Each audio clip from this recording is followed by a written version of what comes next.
தமிழக வெற்றி கழக தலைவர் நடிகர் விஜய்க்கு 500 கோடி கொடுத்து இழுக்க திமுக அழைப்பு விடுத்ததாக கூறி அதிமுக முன்னாள் அமைச்சர் கே.சி. கருப்பண்ணன் கூறி பரபரப்பை ஏற்படுத்தியுள்ளார்.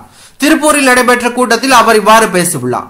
தமிழ்நாடு சட்டசபைக்கு வருகின்ற 2026ஆம் ஆண்டு தேர்தல் நடைபெற இருக்கிறது. இதில் திமுக மற்றும் அதிமுக இடையே கடுமையான போட்டி நிலவி வருகிறது. ஆட்சியை தக்க வைத்துக் கொள்ள திமுகவும் மீண்டும் ஆட்சியை பிடிக்க அதிமுகவும் அரசியல் களத்தில் போராடி வருகிறது.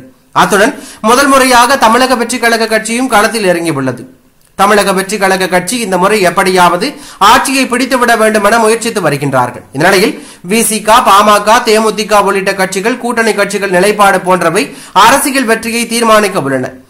தமிழக வெற்றி கழக கட்சி தனித்து போட்டியிடும் என்று சொன்னாலும் மறைமுகமாக கூட்டணிக்கான தூண்டிலை போட்டு வருகிறது எனவும், இந்த நிலையில் விஜய்க்கு திமுக 500 கோடி கொடுத்து கூட்டணிக்கு அழைத்ததாக அதிமுக முன்னாள் அமைச்சர் கே.சி. கருப்பண்ணன் மேடையில் பேசி பரபரப்பை ஏற்படுத்தியுள்ளார்.